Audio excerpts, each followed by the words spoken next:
of that in the off season, and just been working each day to improve. And make sure it's not a problem going forward. And our game plan going into this game is definitely different from last week. And I think the same thing said about whoever we play next, Marshall. I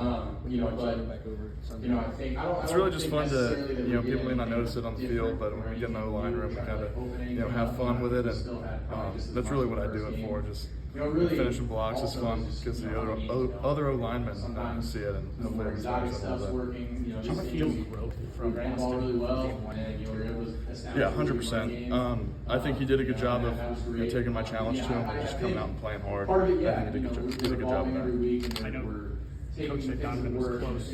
When you get him back, and now you have also 2 games under his belt, how much does that help confidence and depth and I think that's invaluable. When you don't have depth on the offensive line, it's very hard to make it through a whole season, especially with this being a longer season.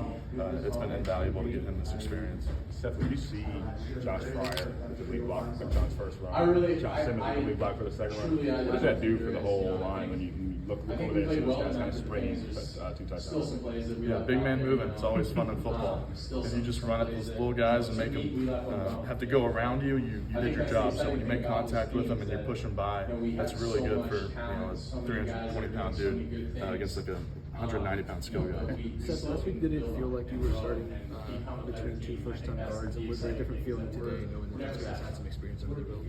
Not necessarily. I think they just took the challenge that we had all week and came out and did a really good job. Somebody was walking in front of him. What is it about? Oh yeah, that throw I threw to Jeremiah. He's hard to get on the ground. He's almost as hard to get on the ground in real life as he is in the football game. So it's fun blocking for him.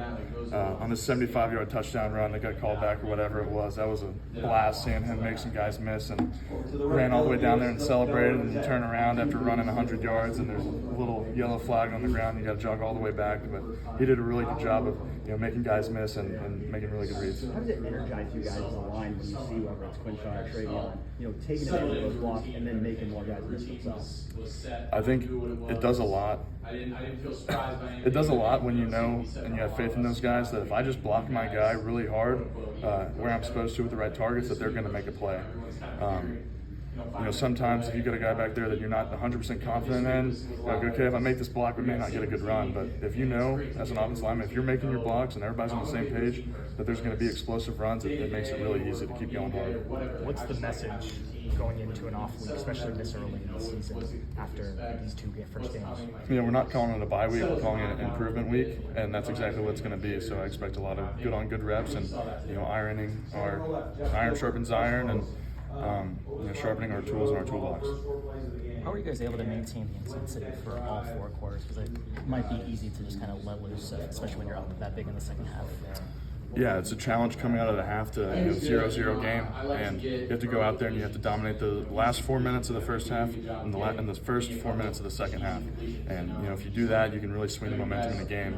And we might have been up 35-0 at half, but that was kind of a challenge to us to just be 0-0 and treat it like a tied ball game. So how quickly do you get the vibe in a game like this, where the run game really starts to vibe like that? Like, is it early? Is it a couple drives into the game? When do you get that feel that things are really cool for you guys? So we go through our opening plays, like what we think we're going to call in the opening drives, and you see a lot of run plays in there, and you kind of know that we're going to try to set the tone early with the run. And when you do, it's going to keep on coming downhill, and you have to be really successful on those first runs to get confidence the rest of the game. Especially when you get a couple easy completions early, it just feels